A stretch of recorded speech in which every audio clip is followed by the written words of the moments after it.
너무 수염 어떡해? 고양이들도 수염을 보고 요즘의 활동량과 나이를 좀 가늠할 수 있습니다. 어릴 때에는 약간 간신배 수염 같은 느낌의 그 짧고 가늘고 뿅뿅뿅 몇 개만 튀어나오는 그런 수염을 갖고 있다가 나이가 들수록 길고 굵은 수염을 갖게 되더라고요.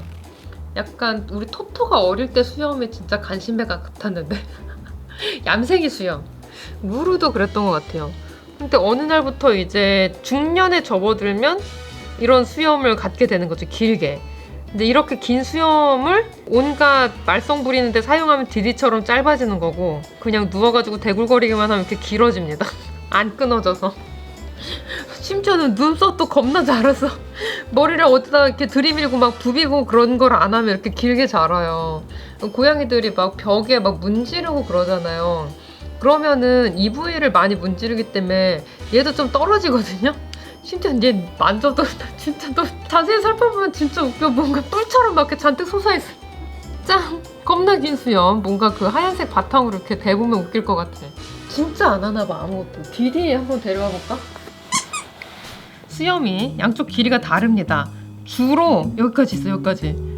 근데 이쪽은 여기까지밖에 없지. 주로 비비는 쪽에 수염이 많이 잘라지고, 좀 웃긴 게 약간 털이 짧고 직모인 고양이는 이렇게 뾰족하게 위로 솟은 수염, 아니 눈썹을 갖는데, 우리 디디 수염 보면은 앞으로 이렇게 기울었어.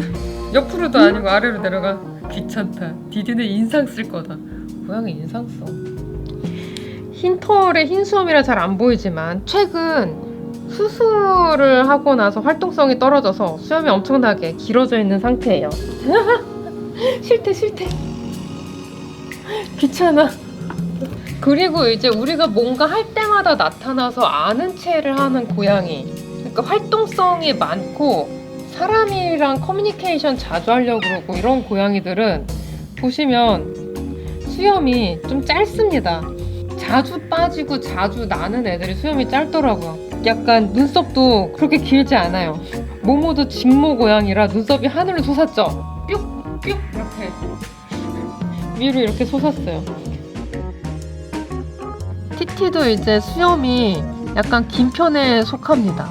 양은 그렇게 많지 않은데 이쪽이랑 이쪽 눈썹의 숱이 좀 달라요. 여기는 좀 덜 비비는 쪽, 여기는 자주 비비는 쪽. 자주 비비는 쪽은 눈썹이 몇 개 없습니다. 약간 셀 수 있을 만큼의 눈썹이 있고, 자주 안 비비는 쪽은 눈썹이 신나게 자랐죠. 털도 좀 더 길어요. 세서 보여줄까봐. 아이, 너무 좋아 우리 애기. 짠!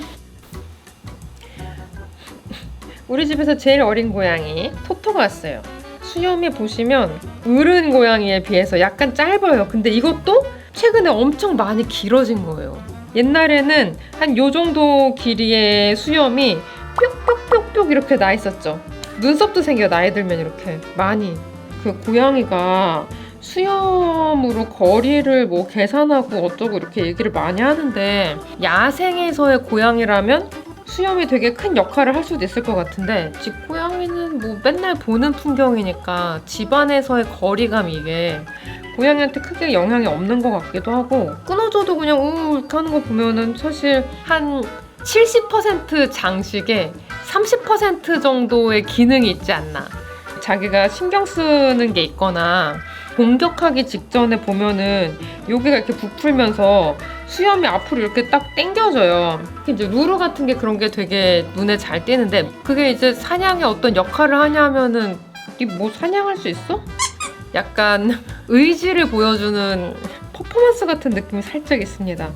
그건 뭐야? 고양이야? 고양이들의 수염에 대해 궁금한 점이 있으면 언제든지 댓글을 남겨주세요. 남겨줄게요. 새끼 때 수염은 요만한 이렇게 뿅뿅뿅 몇 개 없어. 근데 나이 들면서 수염이